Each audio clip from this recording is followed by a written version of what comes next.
Damn me. put the gun in. I can't open it well. He broke everything behind. At the end, it seemed like he got in and left me. To leave, but he almost killed me. Mom, I'm really scared. He's going to kill me. These were the last words that Kenny Finol, who was just 23 years old, said to her mother in February of 2018. The woman could do nothing more than beg her daughter to return to Venezuela, her native country. Her beloved daughter had moved to Mexico to work as a companion lady and thus help her mother, who was sick with heart disease. But in search of a better future and a way out of the difficult economic situation of her family and an entire country, the young woman ended up finding death in the worst possible way. A wicked being, the one who had sworn to love her, did something to her that even the authorities were horrified to see. But what did they do to Kenny Finol? Let me tell you. Kenny Mireya Finol was born and raised in Primero de Mayo, one of the poorest neighborhoods in Maracaibo, Venezuela. The little girl grew up on unpaved streets, to give you an idea, where money was scarce and hunger was abundant. A neighborhood where only those who lived there could enter due to the insecurity that surrounded them. In a place like this, she was raised as the youngest of 4 siblings with whom she did not share a father. Mireya, her mother, raised her alone. She could barely feed her 4 children with her low-paying job. But so the years went by and Kenny grew up, and at just 13 years old, he began to distance himself from home and spend more time on the street. So she became friends with a girl who lived in jail without being imprisoned. A dangerous place where deprivations of liberty, drug trafficking, and extortions were planned. But the young woman didn't see the dangers that surrounded her. She just wanted to have fun. She was young, like any teenager her age, so she started going out to parties, drinking and smoking. According to her neighbor, she was afraid of nothing. Her lifestyle on the edge would gradually lead her into increasingly dangerous situations, and going out to have fun seemed to be enough for Kenny. She wanted to go further, to travel, to have expensive clothes and designer handbags, status to shine and be envied, to have everything she couldn't in the midst of her poverty. At her home, there wasn't even enough to eat, let alone to buy what was in fashion. So, on one of her Instagram accounts, she wrote, "I come from the bottom and I'm going up." She knew she was meant for much more. She had 3 profiles on Facebook, as if she wanted to reinvent herself with each new account, but there was one common element in all of them. She spoke of envy, of people who wanted to harm her. It seemed that Kenny was in a perpetual defensive state. According to his friends, Kenny liked, let's say, stormy relationships, or as others said, he liked the bad boys, the bad life. The truth is that his loves were always close to illegality. That's why I tell you this. And then, on December 24th of the year 2010, everything went downhill. A group of men took her from a nightclub in Maracaibo against her will to the Sabaneta jail. There they delivered her as a Christmas gift to the prison leader. After this traumatic event, the young woman continued with her life as if nothing had occurred. Between going back and forth to the jail just for fun and bad meetings, the young woman met Stolfo de Jesus Balsan, a prisoner at Sabaneta jail. Her best friend, Macarena, was the one who informed her that this man wanted to meet her. Kenny agreed and automatically fell in love when she was 18 and he was 22 years old. This individual was a member of the North Train, a criminal organization dedicated to extortion, deprivation of liberty, and contract killing. The young woman's partner had a history of murdering police officers, robbery, concealment of weapons, and extortion. But these past incidents did not scare Kenny. Balsam turned out to be his first beneficiary, the one who would give him everything he had always desired. However, as is common with such men, she was not his only woman. After finding out he cheated, she chose to separate from him.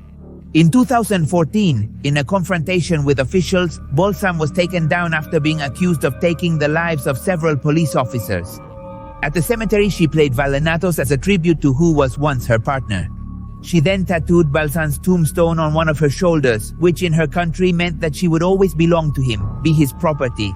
Later on, at 23 years old, she would give her life another turn, and it seemed that death and misfortunes were always lurking around her. Her mother fell seriously ill, her heart disease was getting worse, so she needed money for her expensive treatment. She knew that she wouldn't find a well-paid job in her home country, so she made one of the worst decisions of her life. In 2015, she left her university studies, abandoned Maracaibo, and embarked on a journey to Mexico. Once she stamped her passport to leave the country, she dyed her hair red and decided to use her body to pay for whatever she wanted, not knowing that in this country, which promised hope, she would actually find a horrible death, a horrible end. In Mexico, Kenny Mireya relied on her looks to get by. She was a beautiful young woman who made her presence known wherever she went. Her green eyes were striking and she had a voluptuous body. Thanks to her virtues, the woman then promoted intimacy services on pages not as they are, like sonadivas.com. An hour of intimate service provided by a young woman from these portals was paid between 2,000 and 5,000 Mexican pesos, between roughly $100 and $200. Finol was the most expensive. A la par then began to offer her services as an escort, as a person who acts as a paid companion. We were saying yesterday, being an escort is a huge risk. Women who dedicate themselves to it are constantly exposed to danger, without any exception, even to death. Time went by like this and her life was going uphill. She also agreed to exchange her intimate services for cosmetic surgeries. Large bust, buttocks, perfect and toned abdomen. It was so that even the neighborhood girl would be a synonym for success. In fact, her social networks were the way she used to show that she had escaped poverty. Her success in Mexico was immense. Then came Madrid, Panama, and Colombia. The expensive perfumes and international brand clothing arrived. On her social networks, she posted photos with the gifts that her clients gave her: cash, iPads, cell phones, and jewelry. But the most important thing was to send money to her mom. Kenny always thought about his mother, whom he wanted to buy a new house for outside of their neighborhood. For the woman, Kenny was a good daughter who helped her and was always ready to send her money and make her happy. Her friends also said, on the other hand, that she wanted to be like Paris Hilton, that billionaire woman who had everything she wanted with a snap of her fingers. It was because of her that she dyed her hair very light yellow or blonde. Her followers began to increase. She had 33,000 Instagram followers. Kenny, on the other hand, lived in an apartment with a privileged view in Mexico City. At night, she could charge between $2,000 and $3,000 per service by this point. She would also return to Venezuela at times. In fact, on one of her trips, she met Mauricio Gudiño and became pregnant by him. Unfortunately, she lost the baby.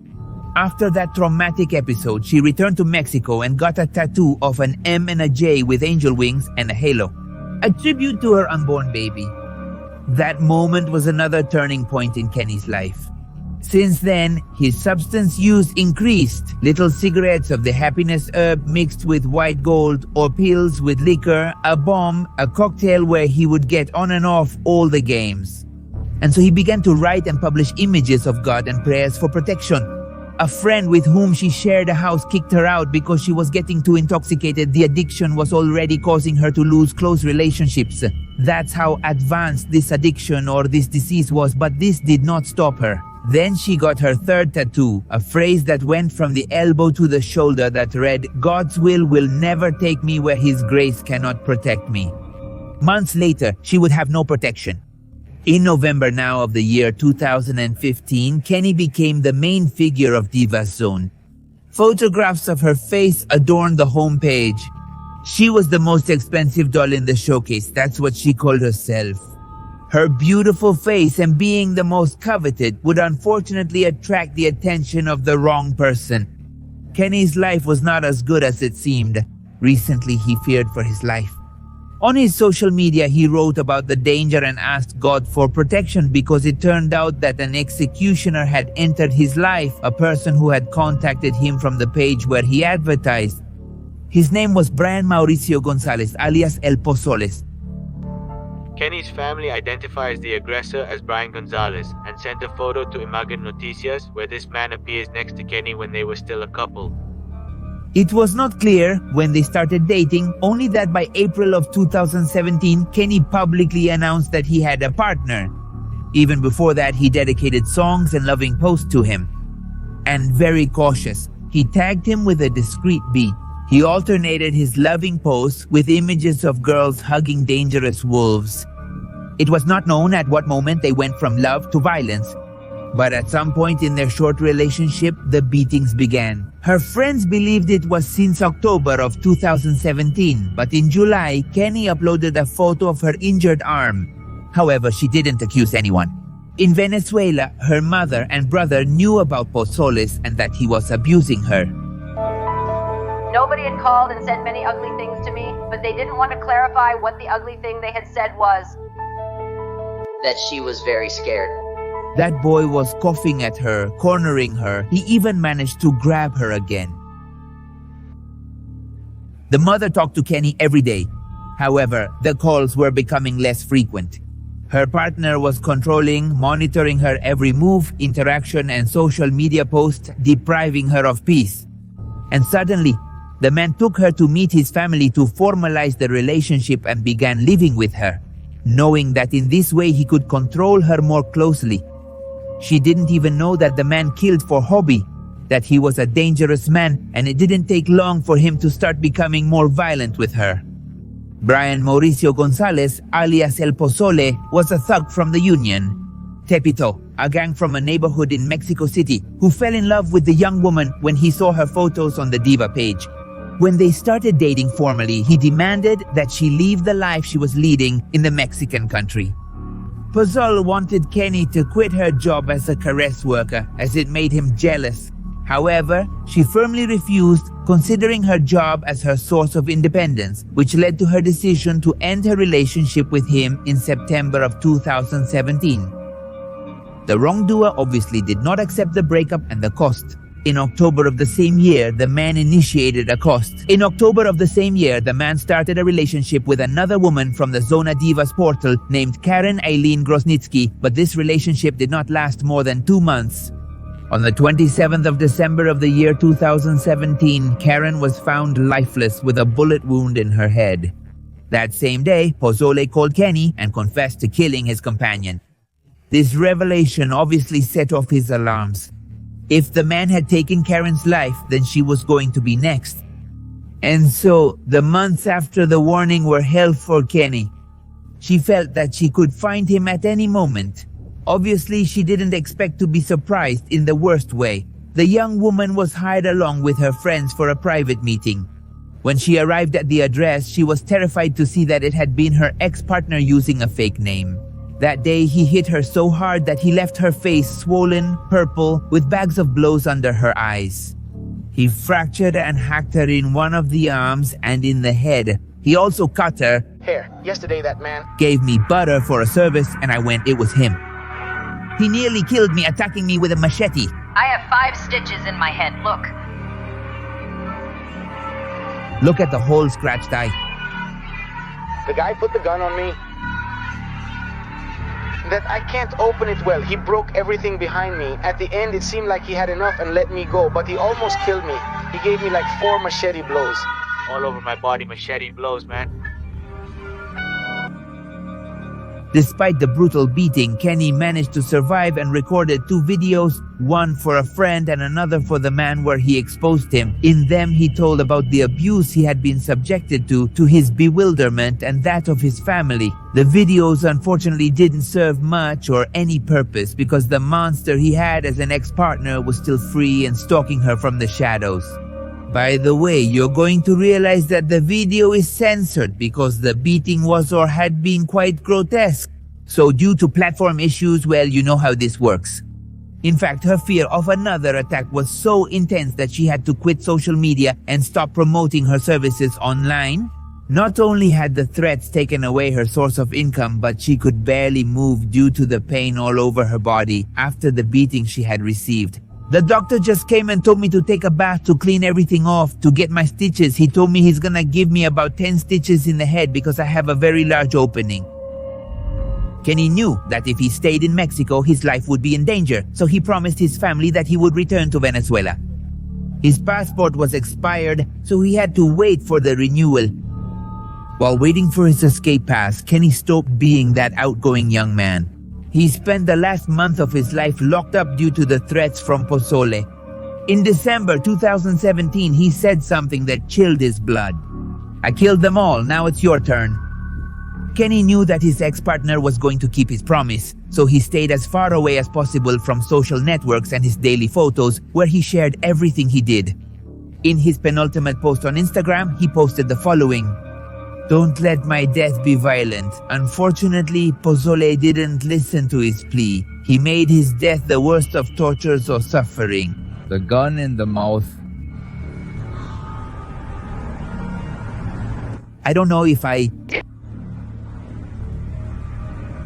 have a horrible hole there in my throat. You opened me up like a horrible hole. And look at me, I'm all swollen. Wait for me to calm down a bit so I can... Move me because I can't move. I'm not gonna leave the house until my swelling goes down so I can move. The day before the events, Kenny had spoken with his mom and family and told them he would return to Venezuela. However, this promise was never fulfilled because the young man never arrived and disappeared on Friday, February 23rd of the year 2018 without a trace. In the last conversation you had with Kenny, what was it? Saturday at 8 in the evening, a day before he died. Well, they took her away in the early morning. And she told me that that guy, that demon, had called her and threatened to kill her. You called your friend, now I miss Evo. And so it was, and so it happened. The last time they saw her alive was that night when she decided to go out partying. After so many months locked up fearing for her life, Kenny wanted to laugh and have fun once again, so she attended an electronic music festival in the state of Mexico. Invited by some clients, Kenny didn't know it, but that would be her last party. And it is that before her family could report her disappearance, the Mexican police found the lifeless body in the Jardins de Santa Clara neighborhood in the municipality of Catepec, on a street near a school, a place that was the epicenter of femicide in the Valley of Mexico area.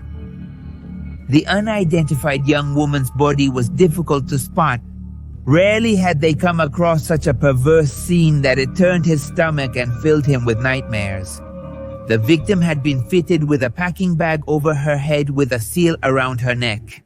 Her face was disfigured. Her tormentor had thrown acid in her face and gouged out her eyes. After the news became public, causing a stir throughout the country, a family friend living in Mexico finally notified her relatives. That woman who showed signs of torture, beatings, burns, and who had been intimately abused was none other than Kenny Finol. The autopsy revealed that months before the crime, a toe had been cut off so she could no longer wear high heels. Her body was abandoned in this corridor of Catepec, Mexico. She had signs of torture. The young woman reportedly attended an electronic music festival in the state of Mexico last weekend, a region with a poor security situation. The authorities quickly came up with two versions of her end. The first, that some customers invited her to an electronic music festival and then ended her life. The second, that she was with a known person who then took her life. Her family had no doubt that her ex-partner Pozoles had been the author of her so perverse, so violent crime. Thus, the Attorney General's Office of the State of Mexico. The young woman's lifeless body was delivered to the Venezuelan embassy a month after her death. Finally, Kenny returned to Venezuela months later, but not in the way her family had wished. After her heinous crime, her group of friends who promoted her service on the internet, those who took her from Maracaibo to become the most sought-after escort in Mexico, closed their social media accounts. The same was done by her childhood and adolescence friends, those from the parties in Maracaibo. They were all terrified and feared they would be next.